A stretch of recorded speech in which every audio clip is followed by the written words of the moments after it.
tua própria consciência, brilhando, vazia e inseparável do grande corpo de irradiação, não tem nascimento, não tem morte, e é a luz imutável, o livro tibetano dos mortos.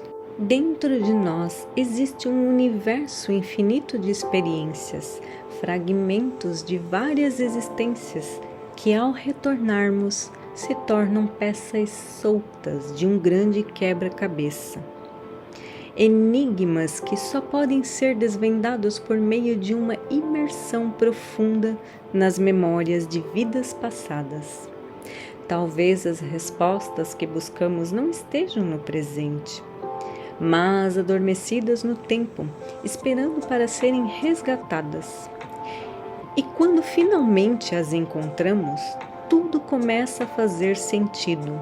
As peças se encaixam, revelando um entendimento maior, uma chave que até então parecia inalcançável. A morte não existe. A consciência é eterna, e dentro desse fluxo infinito, talvez a verdadeira cura esteja em recordar quem realmente somos. Olá, meu nome é Si, do canal Lendas e Afins. Sejam todos bem-vindos, bora de relato? Hoje estarei contando o relato da Carol Bauman, como prometido. Segue relato.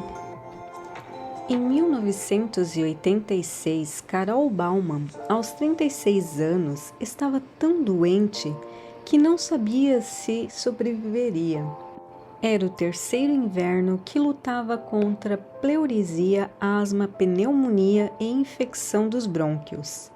Steve, seu marido, tinha que carregá-la escada acima, até o quarto, pois ela não conseguia subir as escadas por falta de ar. As tosses eram constantes e só diminuíam nos curtos períodos de sono intermitente, que também eram interrompidos com acesso de tosse. Altamente medicada, exausta, não tinha meios de cuidar de Sarah e Chase, seus 2 filhos. Então mandou-os ficar com os avós, até ela ficar boa. Quando as crianças já não estavam mais em casa, que o silêncio reinou, num fim de tarde, quando a luminosidade começava a desaparecer, exausta e louca para conseguir dormir, a mente de Carol oscilava entre o sono e a vigília. Ela começou a cochilar, então viu um frágil homem de meia idade, e seus olhos castanhos, penetrantes, fixaram os de Carol, que lutou para manter aquela visão, para ver o que significava, pois era muito viva e real. Ao focalizar mais, a imagem cresceu. No instante seguinte, ela pôde ver um senhor deitado em sua cama, vestindo uma túnica branca, apoiado em vários travesseiros. Ele tossia ofegante e cuspia muito sangue. Havia uma senhora de meia idade, de vestido longo, cuidando dele com feições preocupadas. Carol sabia que não estava totalmente dormindo, pois ouvia os cachorros dos vizinhos latindo. Com a força de sua concentração, ela esqueceu as dores e a tosse. Havia algo de obsessivo e familiar naquela cena. A cama de madeira lavrada, os lençóis brancos, a mulher na cabeceira e a fisionomia do moribundo. À medida que ela se permitia ir mais fundo nas imagens e que aquela cena lhe era tão familiar, um raio de identificação lhe atingiu inteira. Então soube que aquele frágil homem era ela, em outro tempo e lugar. Esta súbita familiaridade a fez ter outra percepção. Aquele homem, que era ela, morrera de tuberculose aos 30 e poucos anos, a mesma idade que ela tinha na vida atual. E logo depois, as imagens seguintes eram de seu funeral. Um cortejo de carruagens e cavalos, com homens e mulheres vestidos com suntuosas roupas do século XIX. De cima de um ponto aéreo, fora do corpo, o homem via o cortejo passar pelos rebuscados portões do cemitério, um parque verde com belas árvores que se curvavam fazendo sombras. Focou mais perto o rosto da senhora que outrora ficara na cabeceira de sua cama. Então viu seu rosto coberto por um véu, quando lhe bateu uma tristeza e um medo indescritível. Carol lutou para manter a concentração, porém tão rapidamente quanto se formaram as imagens se foram. Abriu os olhos, um pouco de luz ainda filtrava pelas cortinas e o cachorro do vizinho continuava latindo. Então, outra percepção acometeu. Se ela havia sido aquele homem que morrera na mesma idade que ela tinha, de doenças pulmonares similar, estaria destinada a repetir o mesmo destino? Morreria em breve? Seria aquilo uma visão da sua morte? O medo a invadiu. Não podia deixar 2 crianças e um marido sozinho. Muitas coisas passaram pela sua cabeça. Seria uma simples alucinação por conta da fadiga e dos medicamentos? Preferiu pensar que estava imaginando tudo e que aquilo desapareceria, mas aquelas imagens evocaram sentimentos muito fortes para serem descartadas. Assim que Steve chegou em casa, ela contou toda aquela visão a ele. E se essa revelação de uma vida passada pudesse curá-la? No dia seguinte, Steve dirigiu-se à biblioteca a fim de encontrar livros sobre reencarnações que pudessem trazer luz ao mistério. Achou livros sobre religião e discursos teológicos sobre reencarnações, mas nada que dissesse o que significava lembrar de uma vida passada. Voltou para casa de mãos vazias e decepcionado. Carol teria que encontrar as respostas por conta própria. Como estava impossibilitada no momento, pois ainda sofria com tosses, ficou pensando que nenhuma religião falava sobre reencarnação, nem a católica religião da maioria do seu ciclo de amigos, e nem a judaica, sua própria religião.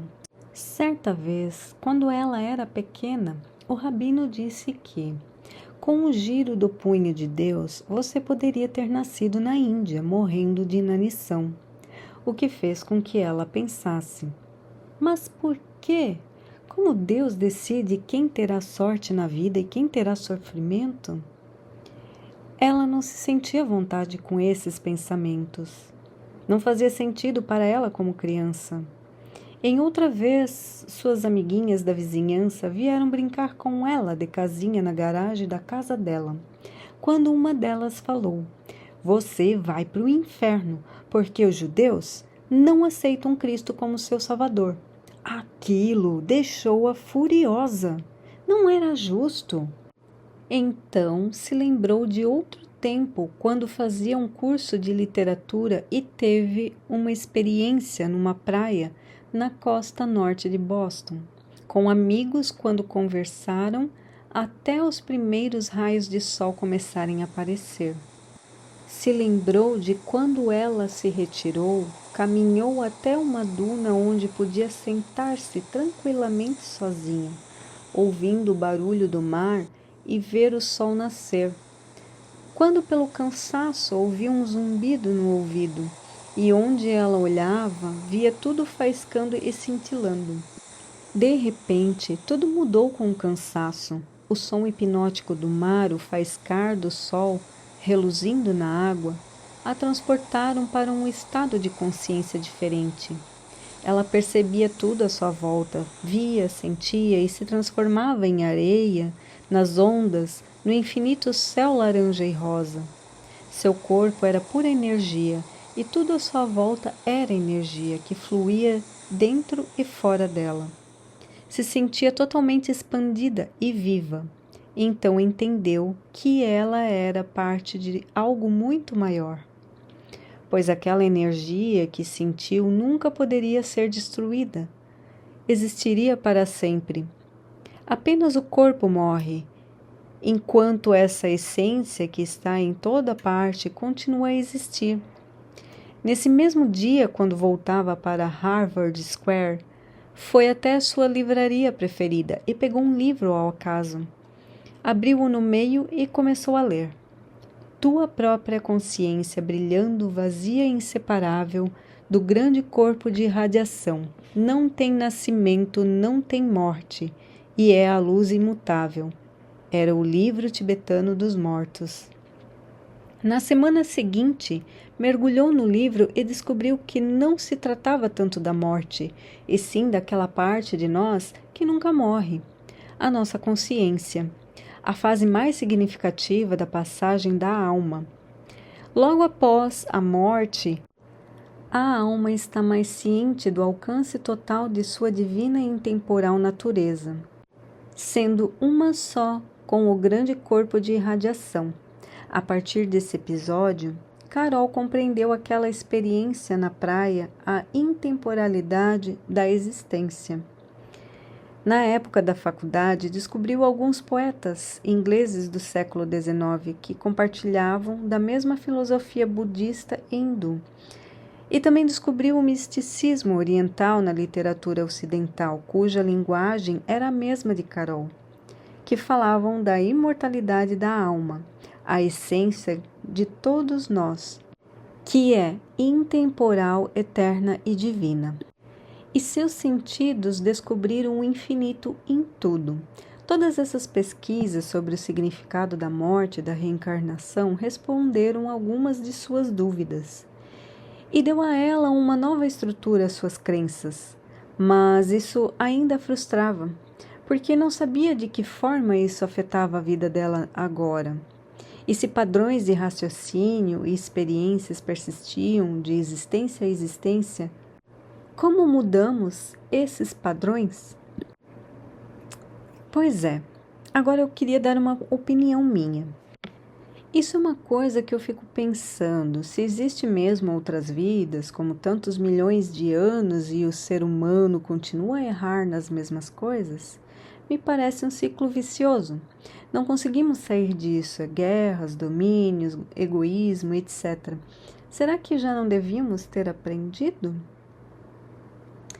Mesmo com tantas dúvidas em sua cabeça, Carol, à medida que os dias se passaram, foi melhorando.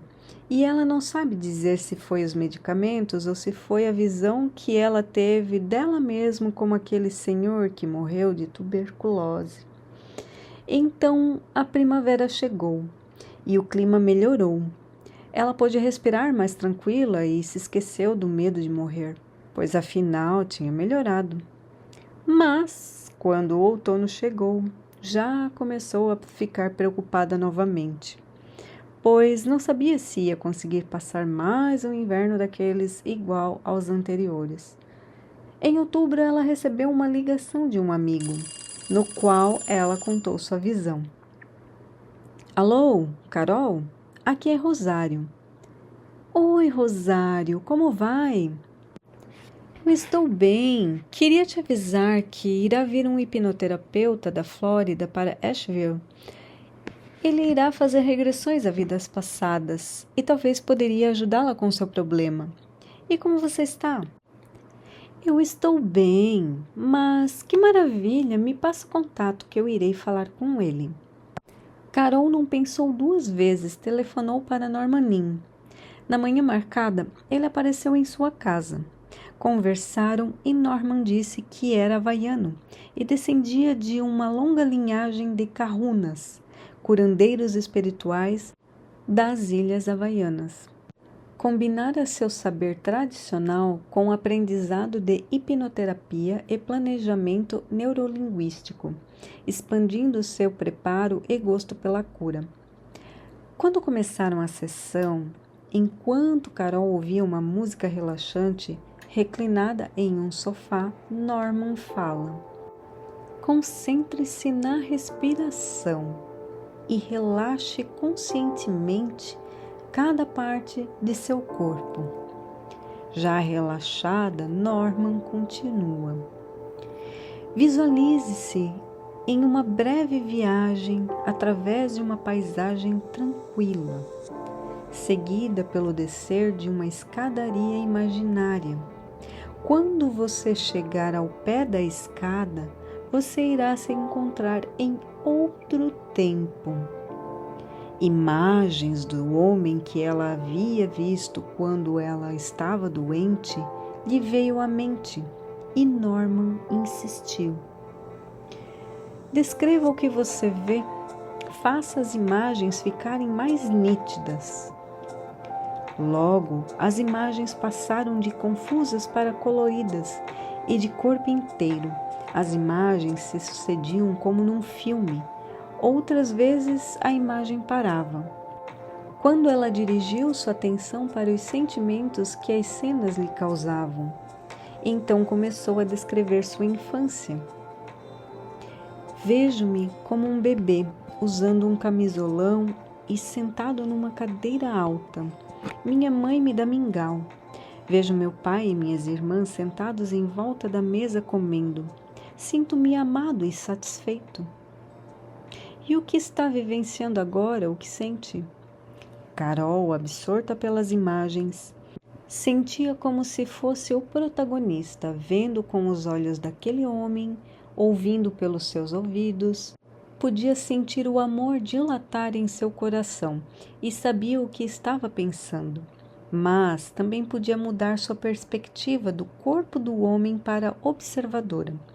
Naquele estado alterado, ela tinha uma onisciência superreal.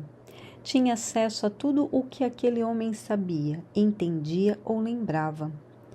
O que ela sentia era como se ela estivesse desperta enquanto sonhava, dirigindo toda a sua atenção àquelas visões. Vivenciava duas realidades ao mesmo tempo. Então a cena seguinte foi a de um menino de 10 anos e continuou. Tenho 10 anos. Estou em um aposento abobadado e com enormes janelas, por onde entram raios solares sobre um piano no centro da sala. Ao meu lado se encontra um senhor idoso, e é o meu professor de piano. E minha vida é a fusão do amor com a música. Eu estou feliz. E o que aconteceu? Tomaram a decisão de que devo ir para a cidade a uma certa distância de minha casa para estudar música. Sinto-me honrado com a decisão, porém sinto um aperto no peito e lágrimas nos olhos ao me ver dando adeus à minha família e ao meu professor. Ok, então vá para algum ponto adiante do tempo. Eu me vejo com 30 anos perto de um piano em uma sala grande com portas duplas de vidro coberta por um longo cortinado e repleta de pessoas finamente vestidas. A sala está abafada, quente e cheira a mofo. Eu estou ao lado do piano conversando com duas mulheres que me admiram. Posso sentir o vestígio de seus perfumes e percebo o perfume do talco que eu uso.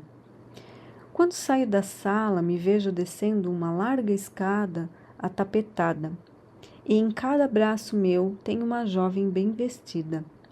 E vejo o colorido dos vestidos a rigor das mulheres, refletido nos cristais de um candelabro pendurado sobre a escadaria em curva. Tenho orgulho de ser um pianista respeitado entre os grupos que conversam. Mas esse orgulho está sendo minado pela saudade insuportável de minha família. Essas pessoas me admiram pelo meu talento, mas não sabem quem eu realmente sou. Sinto um vazio enorme em meu estômago de pensar no amor e carinho que deixei para trás com a família. Eu tenho muitos amigos que gostam da música que eu toco, mas ninguém gosta de mim profundamente. Esse sentimento a fez se sentir fraca e então voltou à cena de seu leito de morte, tossindo, mal podendo respirar, exausto, a mesma cena em que ela se viu meses antes, quando ela estava doente. Então continuou. Vejo uma mulher que presinto ser minha irmã. Ela senta ao lado de minha cama, atendendo carinhosamente aos meus desejos. Sinto a exaustão e a dor nos pulmões que aquele homem sente. E quais são suas razões emocionais para essa doença? Do que é que você precisa? Este é o único meio de obter a atenção e carinho de que preciso, pois minha vida está em desequilíbrio. Isso que Carol acabara de falar, ela também sentia na vida atual, porém não sabia bem como, mas Norman sabia. Então ele falou: sua vida atual era quase o inverso da sua vida passada, como aquele homem. Como músico, podia expressar sua criatividade através da música, mas lhe faltava os relacionamentos afetivos de que necessitava para ser uma pessoa completa e equilibrada. Sua doença era a expressão externa da sua necessidade de amor e carinho. Por outro lado, na vida atual de Carol, ela tinha muito amor, família e amigos. Porém, como mãe de 2 crianças, e todo o tempo e energia eram gastos cuidando deles e da casa. Sentia-se sufocada. Não tinha meios de expressar sua criatividade, nenhum propósito maior além de amar a família.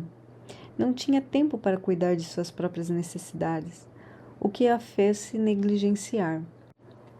Então ela entendeu que precisava tornar a vida dela mais criativa e lhe dar um outro propósito para se completar, se equilibrando e permanecendo saudável. Nesse trecho, podemos ver que as doenças são muitas vezes de ordem emocional, algo que negligenciamos em nós mesmos e que não conseguimos sair desse poço sem fundo, que muitas vezes parece não ter solução, porém as respostas estão dentro de nós mesmos. Basta ter força para mudar o que precisamos. Não podemos, em hipótese nenhuma, deixar que as trevas vençam a luz que habita em nós. Busquem sempre qualquer tipo de alternativa para mudar. Yoga, terapia, psicólogo, experimente o novo, até encontrar o que lhe falta para equilibrar a sua vida. Mas não desistam. Voltando à história, Norman a fez ver a morte novamente. Pôde ver a irmã sentada ao seu lado quando viu que tinha morrido. Sentiu um alívio por deixar aquele corpo doente e consumido. Ao mesmo tempo, sentiu um leve formigamento em seu corpo, vendo seu espírito flutuar sobre a procissão do funeral. Viu os acompanhantes enlutados lá embaixo, testemunhando seu próprio funeral. Estava muito emocionado pela quantidade de amigos que vieram. Viu a irmã chorando e enxugando suas lágrimas com um lenço. Sentiu tristeza por ela. Queria lhe falar que estava tudo bem e não sofria mais, e que era muito grato por todo o seu carinho e cuidados. Por sugestão de Norman, disse adeus e agradeceu por seu amor. Agora, vá para uma outra existência.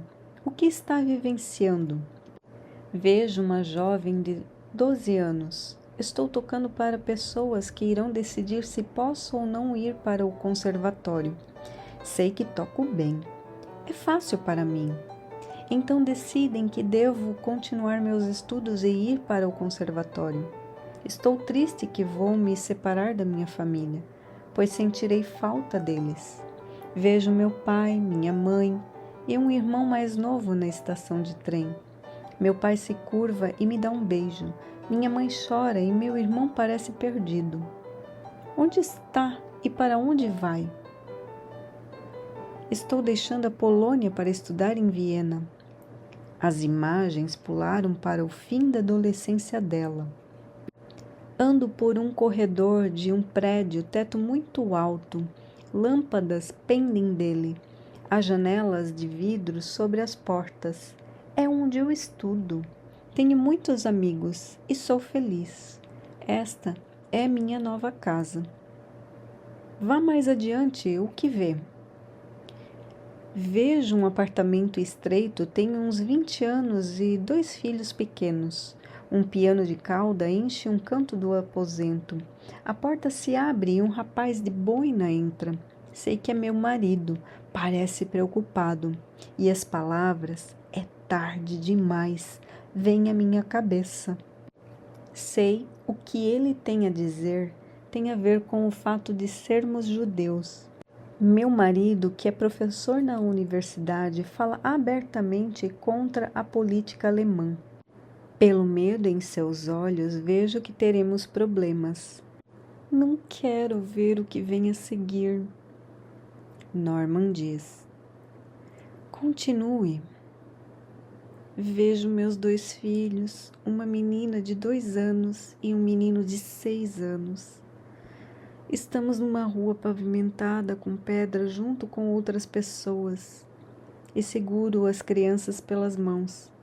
Meu marido sumiu. Devem ter levado ele para algum lugar. Os alemães nos cercam. Sinto medo por mim e pelas crianças. Então Carol chora muito, tremendo de frio à medida que a situação piorava. Estamos ao lado de um trem, soldados e cães pastores alemães. Seguro minha filha no colo e meu filho segura minha mão com força. Tem muitos gritos e confusão, gente na fila. Ninguém sabe ao certo o que está se passando. Chorando e apavorada, Carol tenta insistir e seguir adiante. Estou num campo, está tudo cinza. Ando em círculos, entorpecida, pois não sei o que aconteceu com meu marido, nem com as crianças. Minha família desapareceu, minha música sumiu e meu espírito parece morto. Não quero viver mais, sinto-me flutuando. Vejo meu corpo sobre uma pilha de corpos retorcidos. Fui morta em uma câmara de gás. As imagens vão desaparecendo e tudo o que consigo dizer é: que desperdício. Após a sessão terminar, Norman conversou brevemente com ela e depois saiu. Carol ficou pensando nas cenas que vira, especialmente a da mulher e sua família, e percebeu que ela carregava o pesar dessa mulher a vida inteira. Ficou aliviada em deixá-la partir. Nos dias seguintes, percebeu como as lembranças haviam dado uma nova dimensão à vida dela. A ideia de que deveria ter algo a mais além dessa vida estava confirmada. Essa certeza a fez se sentir mais sã e mais feliz. Poucas semanas depois, seu pai veio a falecer. Ficou pensando sobre o que vira em suas próprias mortes. E lhe veio à mente se seu pai estava ali. Será que podia vê-los? E de repente, seus pelos do braço se eriçaram. Sentiu que seu pai estava ali no cemitério com eles. Meses se passaram quando lhe veio a lembrança de quando era uma criança e tinha um sonho recorrente de uma mulher de cabelos longos, usando um casaco marrom, chapéu preto e levando uma mala no ombro. Caminhava por uma rua em que havia um muro de pedras ao fundo. Essa imagem era tão nítida que ela nunca pôde esquecer. Quando esse sonho lhe ocorreu novamente, depois da regressão com Norman, ela seguiu adiante e viu a mulher indo para um palácio. Entrou em um aposento na ala direita. O teto era alto, a mobília antiga, cortinas pesadas que bloqueavam a luz do sol. Ela se aproximou de 3 homens vestidos de uniformes, que estavam atrás de uma mesa. Um estava sentado e os outros 2 de pé ao seu lado. Ela se dirigiu ao que estava sentado e perguntou polidamente pelo marido. E eles nada responderam, ficaram em silêncio. Agiram como se ela não estivesse ali. Furiosa, bateu os punhos na mesa, exigindo atenção, falando palavras em alemão. Riram dela com desprezo e retiraram-na dali, à força. Deixou o prédio humilhada e amedrontada. Saiu do palácio com ombros curvados e cabeça baixa. A mulher que ela via quando era criança em seus sonhos recorrentes era a mesma que ela viu com a regressão. Esses fragmentos de memória passaram do inconsciente para os sonhos dela, e não tinha a menor ideia do que as imagens do sonho significavam. Um outro incidente da infância dela foi quando a mãe entrou na sala e colocou um disco na vitrola, com músicas de piano clássica. E ela, ainda muito pequena, largou seus brinquedos e foi escutar a música. Conhecia aquela peça. Podia cantá-la antevendo as notas. Ficou sentada escutando tão feliz que chegou a chorar. E a magia daquele dia ficou para sempre em sua memória. A música da vitrola podia ser uma peça que ela mesma tocava centenas de vezes em uma dessas existências. Após essas regressões com Norman, Carol se curou das doenças respiratórias que a acometia no inverno. Então vamos lá. Fatos percebidos. Língua que ela não falava na vida atual e que ela pôde lembrar. Podia sentir inclusive cheiros do lugar das visões, o que torna bem interessante as regressões, pois estar sentindo o cheiro de um lugar onde não se está, como se estivesse vivendo duas realidades ao mesmo tempo, é no mínimo curioso. E os sentimentos que se tornam intensos. Você sentir o que a pessoa da visão sente, você saber o que ela pensa. E por último, ela pôde ver seu espírito flutuando, presenciando seu próprio funeral. Em outros relatos, isso também acontece. Então me parece que a morte não existe. E esses são apenas alguns fatos curiosos para refletir. O que concluo sobre a reencarnação é que nosso corpo é só uma capa. Você não é o seu corpo, você está nele, você é a sua essência, essa energia que nunca tem fim. Você pode ter sido muitas pessoas. Pode ter sido um indiano em uma vida, na outra você foi um africano e em outra vida você foi um alemão. E tudo para entendermos uns aos outros.